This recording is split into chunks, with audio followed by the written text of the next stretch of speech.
This is the Mariners POSTCAST, your instant game reaction for the Seattle Mariners.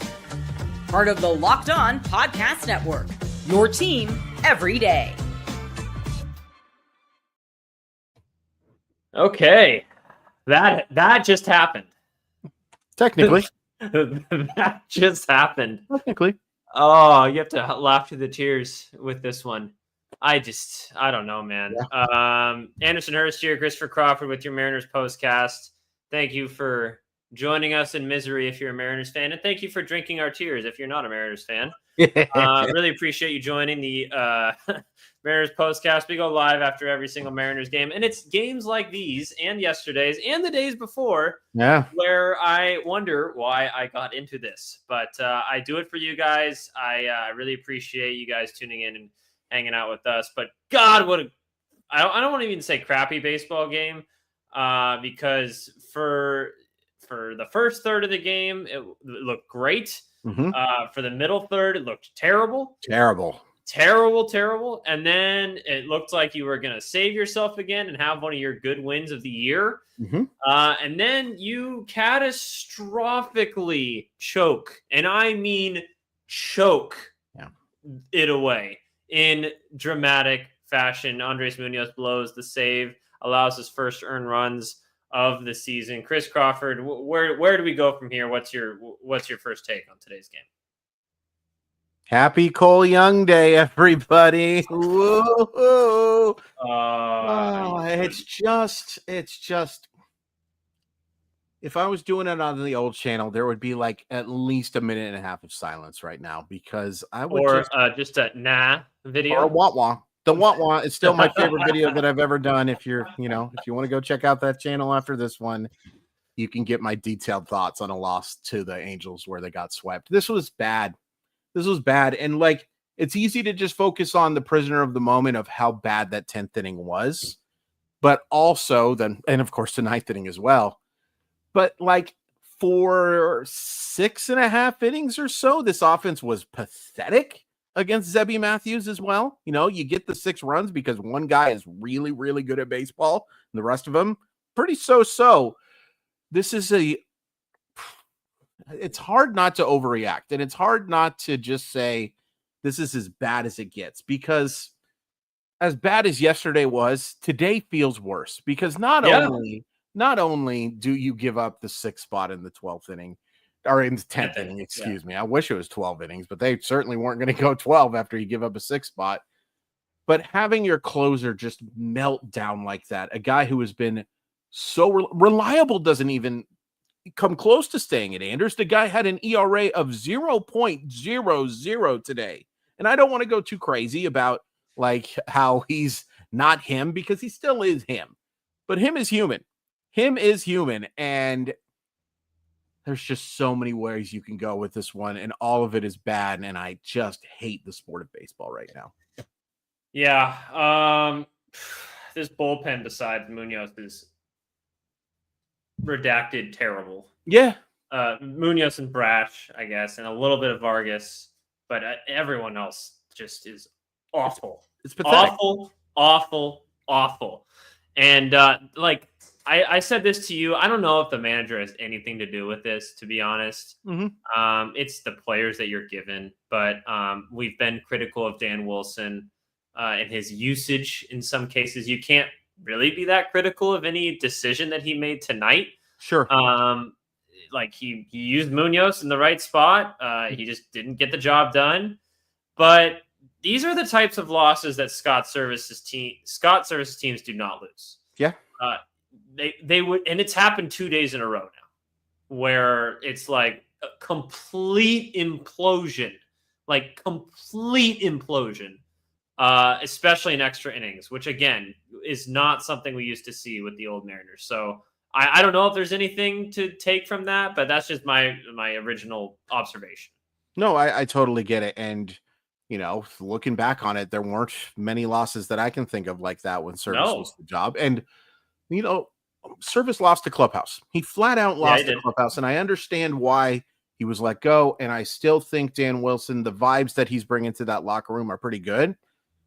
But I wonder how good they're going to be because this is back-to-back calamity. Seems like such a strong word, but what other word could you really use? Like these are disastrous losses, man. These are disastrous losses, and we're a daily show, and we can only react to what we saw tonight. And what I saw tonight was a good team for 2 innings. 2. Yeah. Good team in the first inning, and they were a good team in the, I think it was the 8th when Big Dumper hits that. How about just one good player? Yeah. You really have one good player and your starters right now. Yeah, I mean, look, the 2, 3, 4 were good tonight. All 3 of those guys end up getting a couple of hits. Bryan Woo was fine tonight. He was fine. His line ends up looking a little bit worse because of that home run that he gives up in the 7th.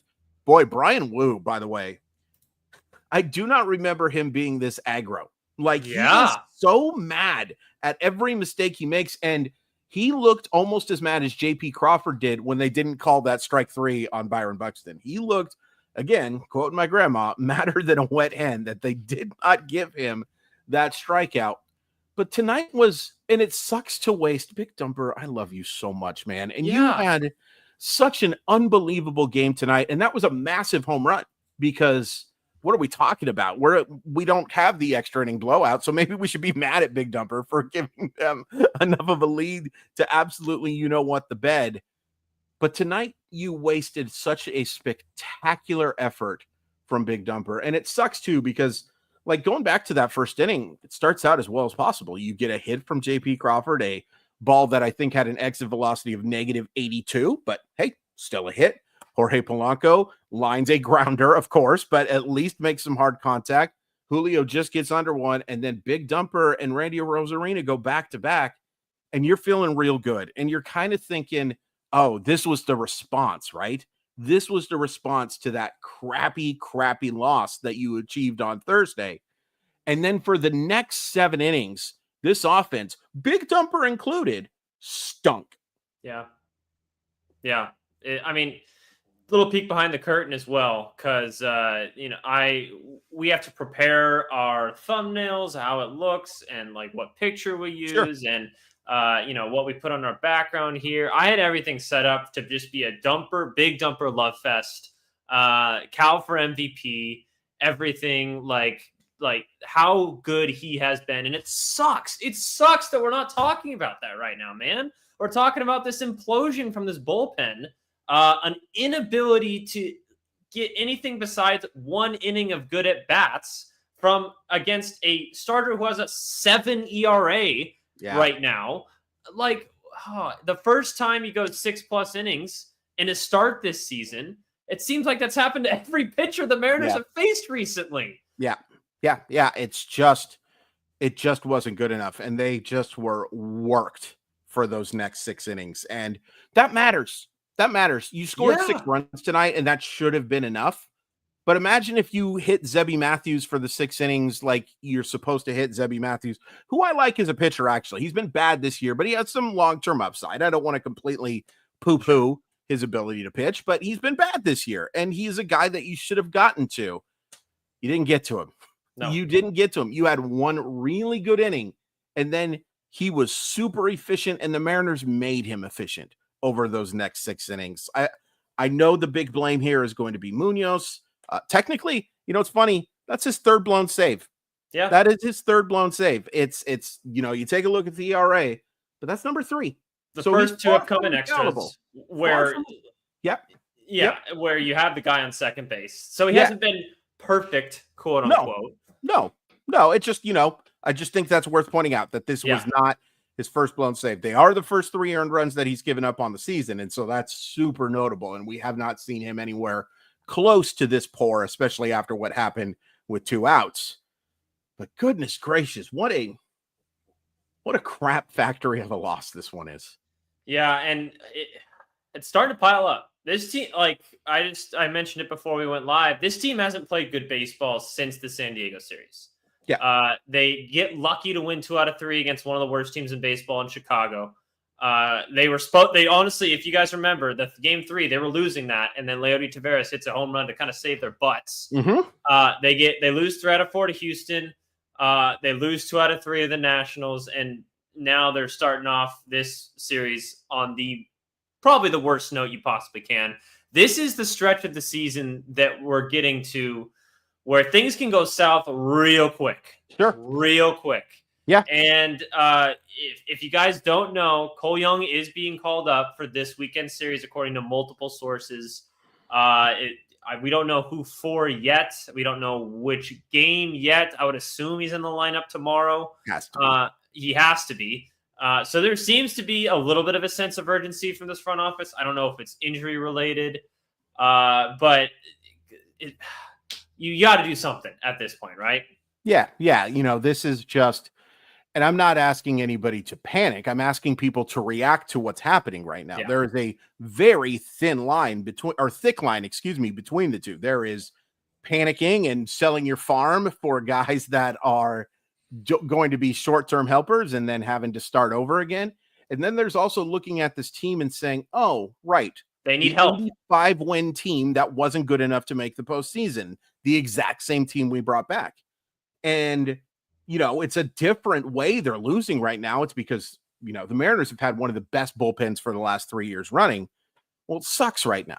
It sucks. There are 3 guys right now that I trust, and a 4th if you want to count Spire against left-handers, but I can't trust him to get a right-hander out now to save his life. So, and, he doesn't get the job done against James Wood the night before or a couple nights ago.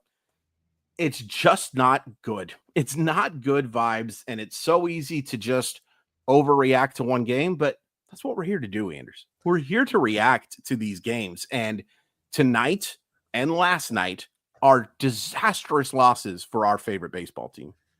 Yep. My name's Anderson Hirst. That's Christopher Crawford to my left. ADL Williams, just so you know. Thank you for tuning in. This is the Mariners POSTCAST. We go live after every single Mariners game, right after the final pitch. You still have Ty and Colby for Locked On Mariners podcast every single day during the week. So you will get that back again on Monday. So they are not going anywhere. I know we get these questions all the time. I just want to make sure everyone knows. They had a couple great episodes this week, so if you haven't checked them out, please do so. Okay, so my big question is, who got fired? That's funny. They did not get fired. Where do we go from here? This is a big test from Dan Wilson. This is a big, big, big point in the season. You can either start to bottom out and go really downhill, which again is not something that Scott Service teams did. Whenever it seemed like they were about to really go off the deep end, they pulled their pants up, they got back in it, and went on a little bit of a run. I am very curious whether this team, being coached by Dan Wilson, can do that this year. Yeah, same. And I will say, to Dan Wilson's credit, that 1-5 homestand, that's when I was kind of feeling like the and then he comes up with the sweep against the Padres. So maybe they have an answer like that. Point. Maybe that's their answer, and I'm sure hoping so, because it's a lot more fun to talk to you guys after wins than losses. The view count's a little different too. We like to get those sweet views. We know you're more excited to talk to us after wins. Yeah, it'll be really interesting to see, because there's losses and there's losses like the last 2 nights. And I know I keep repeating myself here. Yeah. But it's just, it cannot be overstated how disastrous, I keep coming back to that word, it is to lose by 6 runs 2 nights in a row in games where you went to extra innings. And to just see that can't be good for your morale. It just can't be. It can't be. People talk all the time about how it's so much better to lose in a blowout than by 1 run. Well, this is both. Yeah. It's a close game that was a blowout. It's a close game that ends up becoming a blowout because of the fact that your relievers just don't get it done, and you don't do enough offensively, minus the home run ball. By the way, it is one thing I did want to talk about. Even if it was just the one, and he did actually get 2 hits tonight, how good was it to see Randy Arozarena drive a baseball? Yes. So nice to see. His chain was surprised by it, clearly, because it breaks off while he's rounding the bases, but it was nice to see that. It was nice to see Julio get a couple of hits. It was nice to see everything but the bottom of the order, which was just atrocious tonight. Ben Williamson, who I am a big supporter of, was awful tonight after a great game yesterday. Miles Mastrobuoni, who I think might not be a Seattle Mariner anymore. You'll have Kai and Tolby talk about that. Did I just say Kai and Tolby? I think I said did. Kai and Tolby, yeah. So Kai and Tolby is what I actually put on my steaks. It's a really nice seasoning, and it's really good. The bottom of the lineup just stunk out loud. The big guys did the job tonight. The big guys did their job, especially Big Dumper.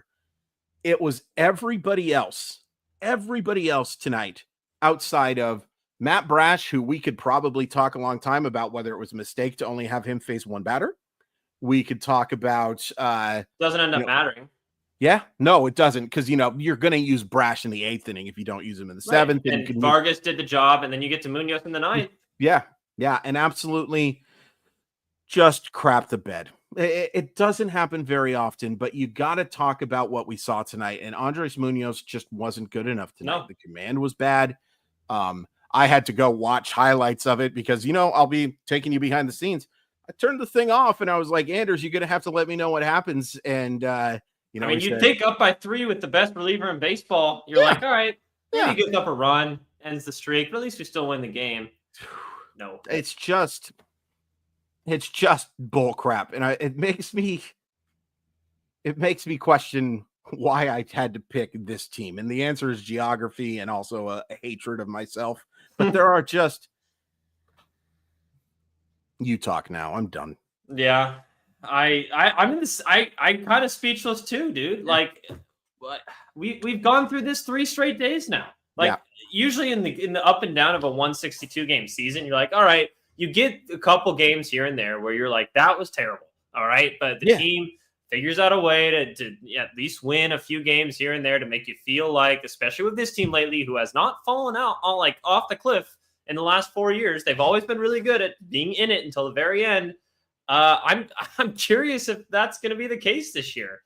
I'm as bullish on anyone as this Mariners team, but the way they're playing right now, we put up a comment earlier, we'd lose to the Rockies. Yeah. Like, this team is not playing good baseball at all right now. I'm glad you said something crazy so I can backtrack a little bit. No, they would not. But okay. Brett brings up a good point. I didn't think about that. If you let Brash go an inning and a third, which wasn't going to happen, to be clear, not going to happen because if back-to-back, you're just not going to have him getting 4. Now, here's the thing. This might be one where you can, if you really want to be super optimist, hey, when you're more comfortable using Brash in back-to-backs, maybe he is throwing that inning in a third. Maybe he is somebody. It's going to be a while. I would guess probably until after the All-Star break before you see him even get an inning in a third. Like, before you even see him get that much. They're going to be super precautious. Yeah, especially back-to-back. But it would be nice, and that is the problem with having Matt Brash being one of your elite relievers right now, because you have to be more careful with Matt Brash than you probably would like to be, right? It would be nice to not have to treat him with kid gloves. And there's a thin line here of treating a guy with kid gloves and then just giving a crap about a player's long-term health. Like, we want to care about these guys. You don't want to overwork Matt Brash. You don't want to be Joe Torre, like, ruining arms. Probably I don't want to talk about this. Well, let's have the comments talk, because I actually love this one. Cool Breeze. I'm not tripping like a lot of people saying season cooked, etc., but we need to drop some dead weight and refresh the team a bit. I honestly couldn't agree more. Couldn't agree more. Like Chris said, the bottom of the order was awful today. Hopefully one of those 3 spots is being replaced tomorrow. It looks like it is with Cole Young. I have high hopes for him, and he's been playing great. I think he plays a good second base. He adds another true lefty into your lineup. I think that's going to be a nice refresh. Maybe I don't know if it's going to end up being a full refresh at that point of the order that you need, like a trade. But and that's not coming anytime soon. So you're just going to have to. Hopefully these guys bounce back. I don't know. This team right now, it was at the point earlier in the season where the offense was like, okay, we just need to get the pitching staff healthy, but the offense is playing well. Now the pitching staff is getting healthy, and the offense is coming way back down to 2024 levels, but the bullpen is just going to crap. It's gone to absolute crap. So, and the starting pitching hasn't even been that dominant for any reason. Like, Woo was fine tonight, but he still gives up 3 runs. George Kirby's human. He's not been playing great. No. You still are waiting for Logan Gilbert to come back. Bryce Miller makes his first start off the IL tomorrow. I'm very curious how he looks. Like, Me too. I just, there's not a lot of like surefire things you can count on with this team right now besides Big Dumper. Yeah, it's totally fair. It's so frustrating because it's to take it back to the football terms, there's offense, there's defense, and there's special teams, and you need all three assets of those. Well, if you treat the bullpen like special teams and you treat your defense like your pitching staff and you treat your offense like your lineup, they just can't put all three together. They just can't. Like when this team was one of the best offenses in baseball, this pitching staff was struggling. Yeah, it was struggling, and it was struggling. You're right. Yep, and now the pitching has for the first 9 innings has been great, but over the last, although I would say Tuesday, giving up 9 runs. By the way, that's now 9, 18. They gave up 30 runs over their last 3 games. 30 of them, and that's unlike this team. No, and you know what? Even if you take away the 6, if that's still 18 over 3. That's not like this team. That's not like this team at all. No, so I don't know, man. It sucks. It stinks. And like they were saying, you can't panic and give away on the season. No. By the way, I'm seeing some people saying Matt Brash should close over Andres Munoz. Calm down. No. Guys, it was a bad game. Everybody's allowed 1 or 2 or 10. Matt Brash is not a better closer than Andres Munoz. And dude who's saying, I don't know ball, don't drive. Because clearly you can't operate machinery if you are silly enough to say something that I don't know ball. Because I want Matt Brash not closing instead of Andres Munoz. Goodness gracious. They're silly. And there is. And you're a big Matt Brash fan. Yeah. I love Matt Brash. Matt Brash is one of my favorite pitchers in baseball.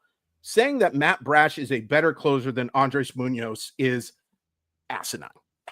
Yeah. And you can even think that they're like close to on par as a pitcher, like themselves, which I don't. But I can at least justify that. Like, you can't, like, the reason Andres Munoz is playing so well is because he's pitching strictly in a closer role this season. And he's mentioned that multiple times in interviews.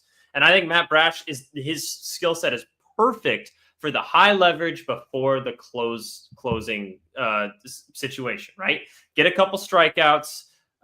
You're not the guy to come in a clean inning and just shut it all down like Andres Munoz does. But if you needed to clean up a mess or whatever, high leverage spots before the closing roll, I think is perfect for Matt Brash. We're late to get to our wonderful partners in FanDuel, so let's do that right now. Oh boy, the NBA playoffs are more than in full swing. We are actually close to getting a NBA Finals matchup, and every night delivers highlight-worthy performances, major momentum shifts, and can't miss moments. Whether it's a game-winning shot or a breakout player, there's never been a better time to get in on the action. If tonight was your first time playing FanDuel and you had Seattle Mariners, I can only say that things are going to get better for you. Take the over. Take the over if it goes the extras. Yeah, FanDuel makes it easy to stay in the game before tip-off and live with player props, performance trends, and same-game parlays. Fans have more ways than ever to play smart and win big. I would be looking tomorrow, probably betting on Tyrese Halliburton, going over on points and assists. I would be looking at probably playing the under on Bryce Miller strikeouts. I just don't think he's going to pitch very deep into that game. And I'd be looking to bet a lot of money on the Florida Panthers to win the Stanley Cup. Oh, yes. Come on. Make sure Edmonton doesn't win. If you're new to this, I hate the Edmonton Oilers. Sure do. That's all I have to say. If you're new to FanDuel, it's the perfect time to sign up. Head to FanDuel.com and place your first $5 bet. If it wins, you'll get $200 in bonus bets. Make sure you make every moment more with FanDuel, the official sports betting partner of the NBA. All right, let's get to our unsung hero because we're already pretty late here. Thank you guys so much for tuning in. Really appreciate it. Who do you got, Chris? Oh, boy. You know what? I'll go Randy. It's great to see a nice game from him. 2 for 4 with a homer. He had looked really lost at the plate, so it's nice to see some hard contact from Randy Arozarena. Here you go. Yeah, I don't mind that. Let's see. Who's mine? I'll go Julio. You don't normally do a Julio unsung hero. No, but he he had a gets nice on. day. Yeah, he had a good day, a couple good hits. I think both of his hits were with 2 strikes as well. Yeah. Yep. So good to see that he's still taking out more of his swing and miss.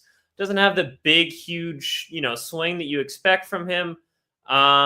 Still doing his thing in center field. I just take this opportunity because normally Julio is either a very high or a very low, and Very high or very low. Yeah, being like a kind of there and doing your job is it's a perfect opportunity for me to take Julio as the unsung hero. You could say Carlos Vargas as well. Had a good 8th inning coming in for Matt Brash after he closes out the 7th. So that's my little honorable mention for unsung hero. But chat, let us know yours.